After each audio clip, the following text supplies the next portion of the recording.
Hello friends, welcome to our ready exam YouTube channel. आज हम रसायन विज्ञान के 50 वन लाइनर इंपॉर्टेंट क्वेश्चन लेकर आए हैं। यह 50 इंपॉर्टेंट क्वेश्चन आपके लिए एग्जाम पर पूछे जा सकते हैं। ये एग्ज़ाम आपके आरआरबी एनटीपीसी ग्रुप डी से संबंधित है। और फ्रेंड्स, अगर आपने पॉलीटेक्निक एंट्रेंस एग्ज़ाम का फॉर्म डाला हुआ है तो उस पर 25 प्रश्न रसायन विज्ञान से पूछे जाते हैं जो इस वीडियो में मिल सकते हैं। तो आइए वीडियो को स्टार्ट करते हैं। हमारे वीडियो का पहला प्रश्न है कि पेंसिल का लेड बना होता है तो ग्रेफाइट का। जो पेंसिल का लेड होता है, यानी कि जो पेंसिल की निब होती है जिससे आप पेज पर लिखते हैं, उसका जो लेड होता है वो किसका बना होता है? ग्रेफाइट का बना होता है। इसके बाद अगला प्रश्न है, वुड स्प्रिट भी कहा जाता है तो मेथिल एल्कोहल को, किसको फ्रेंड्स? मेथिल एल्कोहल को वुड स्प्रिट भी कहा जाता है। इसके बाद अगला प्रश्न है, शक्कर के किण्वित से बनता है तो इथाइल अल्कोहल। शक्कर के किण्वित से एथाइल अल्कोहल बनता है। इसके बाद अगला प्रश्न है, प्राकृतिक रबर का बहुलक है तो आइसोप्रीन। जो प्राकृतिक रबर है उसका बहुलक आइसोप्रीन होता है। इसके बाद अगला प्रश्न है, पॉलीथीन के संश्लेषण में उपयोग किया जाता है तो एथिलीन का। पॉलीथीन के संश्लेषण में एथिलीन का उपयोग किया जाता है। इसके बाद अगला प्रश्न है, प्लास्टिक से कौन सी गैस उत्पन्न होती है तो पॉलीएथिलीन। प्लास्टिक से पॉलीएथिलीन गैस उत्पन्न होती है। इसके बाद अगला प्रश्न है, बुलेट प्रूफ वस्त्र बनाने में किसका प्रयोग किया जाता है तो पॉलीएमाइड का प्रयोग बुलेट प्रूफ वस्त्र बनाने में किया जाता है। बुलेट प्रूफ वस्त्र वह वस्त्र होता है जिस पर गोली लगने से, यानी कि बुलेट लगने से आपका जो गोली है वो इंसान को नहीं भेद पाती। इसके बाद अगला प्रश्न है, बुलेट प्रूफ जैकेट के निर्माण में प्रयुक्त बहुलक होता है तो केवलर। इसके बाद अगला, टेफ्लॉन तथा डेक्रॉन होते हैं तो बहुलक। ये आपके टेफ्लॉन तथा डेक्रॉन बहुलक के नाम है। एग्जाम पर पूछा जा सकता है कि टेफ्लॉन होता है तो बहुलक या वह बहुलक कौन सा है। इसके बाद आपको ऑप्शन दे देगा, टेफ्लॉन, डेक्रॉन, इस तरीके से 4 ऑप्शन तो आप टेक करिएगा। टेफ्लॉन, डेक्रॉन अगर मिल जाए तो वह बहुलक होता है। इसके बाद अगला प्रश्न है, फिनाल का प्रयोग किसके लिए किया जाता है तो फिरान का प्रयोग बैकेलाइट के निर्माण में किया जाता है। फिनाल का प्रयोग किसके लिए किया जाता है तो बैकेलाइट के निर्माण में। बर्तनों को चमकीला बनाने के लिए प्रयोग किया जाता है तो जिंक ऑक्साइड का। जो जिंक ऑक्साइड होती है वो हमारे बर्तनों को चमकाने के लिए प्रयोग में लाया जाता है। इसके बाद अगला प्रश्न है, नींबू में मुख्यतः होता है तो साइट्रिक अम्ल। जो नींबू होता है उसमें मुख्यतः साइट्रिक अम्ल पाया जाता है। गन्ने के रस को किण्वित करने पर क्या बनता है तो सिरका। जो आपका गन्ने का रस होता है उसको जब आप किण्वित करते हैं तो सिरका बनता है। इसके बाद लैक्टिक अम्ल पाया जाता है तो दूध। जो आपका दूध होता है उस पर लैक्टिक अम्ल पाया जाता है।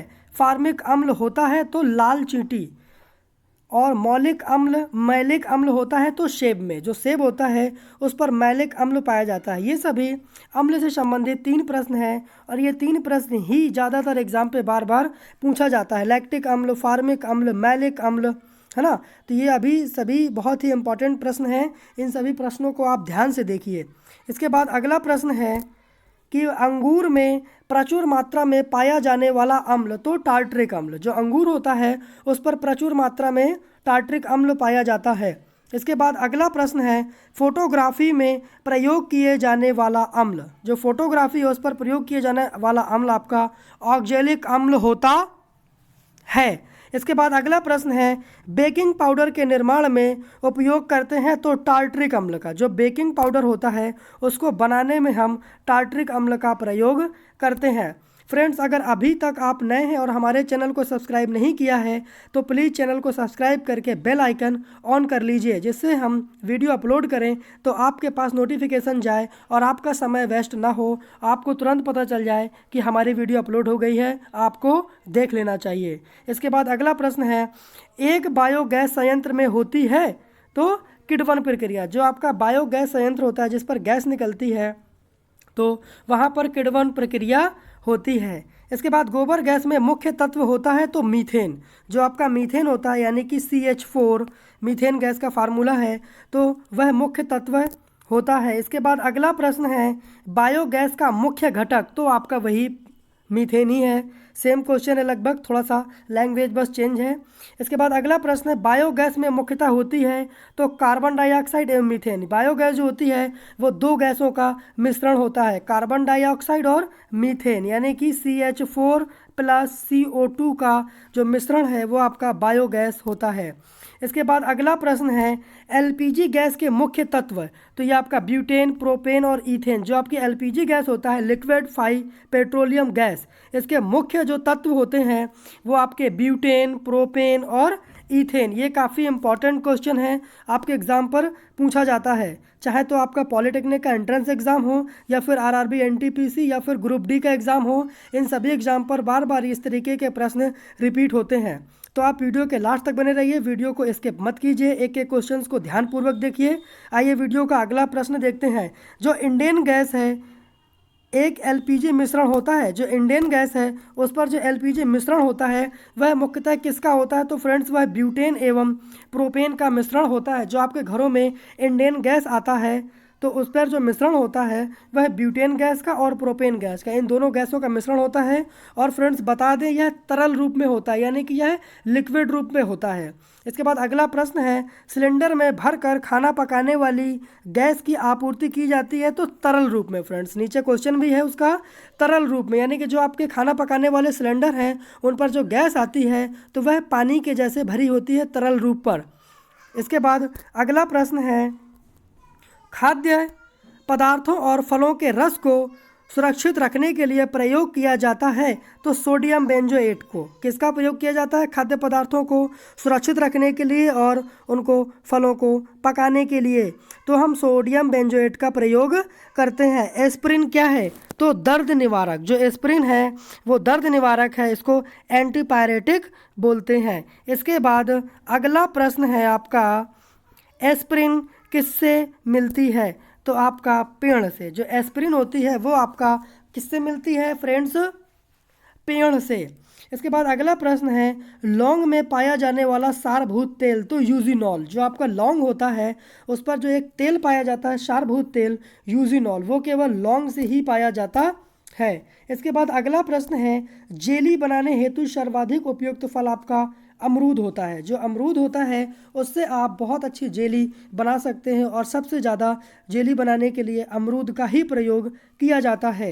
इसके बाद अगला प्रश्न है चूहे मारने का जहर किस रासायनिक पदार्थ से बनता है, तो पोटेशियम साइनाइड। फ्रेंड्स ये बहुत खतरनाक होता है, जो है इंसान को चखने तक का स्वाद नहीं देता, चखने तक का समय नहीं देता। अगर आप सोचें कि हम पोटेशियम साइनाइड को चख कर इसका स्वाद पता कर लें तो उसका भी आपको समय नहीं देता और आपकी जान ले लेता है। तो उस पर बहुत ही कम मिलाया जाता है जिससे चूहे मर जाते हैं। तो चूहे को मारने के लिए जो जहर बनाया जाता है वह पोटेशियम साइनाइड मिलाया जाता है। इसके बाद अगला प्रश्न है अग्निशामक में कौन सी गैस काम में आती है, तो कार्बन डाइऑक्साइड। यानी कि जब भी कभी आग लग जाती है तो वहाँ पर कार्बन डाइऑक्साइड गैस का छिड़काव किया जाता है। इसके बाद अगला प्रश्न है पृथ्वी की आयु का मापन किस विधि से किया जाता है, तो यूरेनियम की विधि से। फ्रेंड्स किस विधि से किया जाता है, यूरेनियम की विधि से पृथ्वी की आयु का मापन किया जाता है। वह रसायन जो कृत्रिम बादल बनाने के लिए प्रयुक्त किया जाता है, तो सिल्वर आयोडाइड। क्या किया जाता है, सिल्वर आयोडाइड। इससे क्या करते हैं आप कृत्रिम बादल बना सकते हैं। जो आपके फिल्मकार होते हैं जो फिल्म को बनाते हैं उस पर बादल दिखाई देते हैं तो वह सिल्वर आयोडाइड का ही प्रयोग करके अपनी फिल्म की शूटिंग करते हैं। इसके बाद अगला प्रश्न है भविष्य की धातु। बहुत अच्छा प्रश्न है, भविष्य की धातु किसे कहा जाता है, तो टाइटेनियम। यह बहुत ही इम्पॉर्टेंट क्वेश्चन है, आप इसको ध्यान से देखिए और चाहे तो आप इसको स्क्रीनशॉट भी ले सकते हैं। क्या कर सकते हैं फ्रेंड्स, इसका स्क्रीनशॉट भी ले सकते हैं। भविष्य की धातु किसे कहा जाता है, तो टाइटेनियम की। इसके बाद अगला प्रश्न है माचिस बनाने में प्रयोग किया जाता है, तो लाल फास्फोरस का। आपको बता दें फ्रेंड्स जो माचिस होती है यानी कि जो मैच बॉक्स होता है तो उस पर जो तीलियां होती हैं उसको जब आप बगल के साइड से जलाते हैं माचिस को, तो वहाँ पर लाल फास्फोरस का क्या होता है, लेप चढ़ा होता है, जिसकी वजह से तीली पे या माचिस की तीली पे क्या होता है, आग लग जाती है। इसके बाद अगला प्रश्न है, शुष्क सेल में पाई जाती है तो रासायनिक ऊर्जा। जो आपका शुष्क सेल होता है या जो आपकी बैटरी होती है मोबाइल की, या जो आपका एवर रेडी वगैरह सेल वगैरह जो आते हैं, तो उस पर जो आपकी ऊर्जा होती है उसे रासायनिक ऊर्जा बोलते हैं, केमिकल एनर्जी। इसके बाद अगला प्रश्न है, भोपाल गैस त्रासदी कब हुई थी? तो 2 से 3 दिसंबर 1984 पर। यहाँ पर भोपाल में बहुत बड़ी एक त्रासदी हो गई थी, जहाँ पर मिथाइल आइसोसाइनाइड गैस का रिसाव हो गया था। मिथाइल आइसोसाइनाइड गैस का रिसाव हुआ था और रात में करीब हज़ारों लोग यहाँ पर ख़त्म हो गए थे। इसके बाद अगला प्रश्न है, दिया सलाई के निर्माण में उपयोग किया जाता है? तो वही लाल फास्फोरस। जो आपकी दिया सलाई होती है या जो मैच बॉक्स होता है उसको दिया सलाई भी बोलते हैं, तो उसी के निर्माण में आपका लाल फास्फोरस का प्रयोग करते हैं। इसके बाद मूत्रालयों के पास नाक में चुभने वाली गंध का कारण, तो अमोनिया गैस। आप जब भी कभी मूत्रालयों या स्टेशन वगैरह पे जाते हैं तो वहाँ पर जो अपने नाक में चुभने वाली गंध का कारण होता है तो वह अमोनिया गैस होता है। वहाँ पर अमोनिया गैस बहुत ज़्यादा पाई जाती है, इस वजह से हमारे नाक पर चुभती है। इसके बाद अगला प्रश्न है, ह्यूमस उदाहरण है? तो आपका जैविक कोलाइड का जो ह्यूमस है वह जैविक कोलाइड का उदाहरण है, एग्जाम्पल है। इसके बाद अगला प्रश्न है, हरी खाद के लिए सबसे उपयुक्त फसल है? तो शनई। शनई एक फसल होती है जो हरी खाद के लिए सबसे ज़्यादा उपयुक्त मानी जाती है। साबुन बनाने में प्रयोग किए जाने वाला तेल, तो वनस्पति तेल। जो साबुन बनाया जाता है उस पर जो सर्वाधिक तेल प्रयोग किया जाता है, या जो बहुत अच्छे साबुन बनाए जाते हैं उस पर जो तेल प्रयोग किया जाता है वह वनस्पति तेल होता है। इसके बाद अगला प्रश्न है, वह तत्व जिसको वायु तथा अंधेरे में रखा जाता है तो स्वतः ही दीप्त हो उठता, तो उसको श्वेत फास्फोरस बोलते हैं, वाइट फास्फोरस। ये बहुत ही इम्पॉर्टेंट प्रश्न है, आप इसको थोड़ा सा माइंड पे रखिएगा कि ऐसा तत्व है जो आप उसको वायु में रखें और अंधेरे में रखें तो क्या होता है, वह स्वतः ही दीप्त यानी कि वह स्वतः ही जल जाता है। उसको नाम है श्वेत फास्फोरस यानी कि सफ़ेद फास्फोरस। इसके बाद अगला प्रश्न है, एक कार की बैटरी में प्रयुक्त विद्युत अपघट्य होता है तो सल्फ्यूरिक अम्ल HCl। जो आपकी एक कार की बैटरी होती है उस पर जो अम्ल होता है वह सल्फ्यूरिक अम्ल होता है, जिससे आपकी बैटरी चार्ज होती है। इसके बाद अगला प्रश्न है, नागासाकी दिवस कब मनाया जाता है? तो 9 अगस्त। जो नागासाकी दिवस है वह 9 अगस्त को मनाया जाता है। चूहे के विष में या चूहे के विष के रूप में प्रयोग किया जाता है तो जिंक फास्फाइड का। चूहे के विष के रूप में आपका जिंक फास्फाइड का भी प्रयोग किया जाता है। और पिछले क्वेश्चन में आप पढ़ चुके हैं पोटेशियम साइनाइड का भी प्रयोग किया जाता है, तो दोनों आप याद रखिएगा, आपको ऑप्शन में मिल सकता है। इसके बाद अगला प्रश्न है, जल के सूक्ष्म जीवों को मार देती है? तो जो ओजोन गैस है वो जल के सूक्ष्म जीवों को मार देती है। जो हमारी ओजोन गैस होती है वह छोटे छोटे जो जल पे जीव होते हैं उनको बहुत ज़्यादा नुकसान पहुंचाती है और वह मर भी जाते हैं। इसके बाद अगला प्रश्न है, मच्छर भगाने वाली दवाओं में सक्रिय रसायन होता है? तो एलिथ्रिन मच्छर भगाने वाली दवाओं में सक्रिय रसायन का कार्य करता है। तो फ्रेंड्स, आज के हमारे रसायन विज्ञान के 50 बहुत ही महत्वपूर्ण प्रश्न समाप्त हुए। हम उम्मीद करते हैं हमारी ये वीडियो आपको पसंद आई होगी। तो फ्रेंड्स, वीडियो को लाइक करिए, कमेंट करिए, अपने सारे फ्रेंड्स पर शेयर करिए, जिससे वे भी इन क्वेश्चनों को पढ़कर अपने आगामी परीक्षाओं पर अधिक से अधिक अंक हासिल करके अपनी सफलता का इतिहास रच सकें। Thanks for watching my YouTube channel ready exam.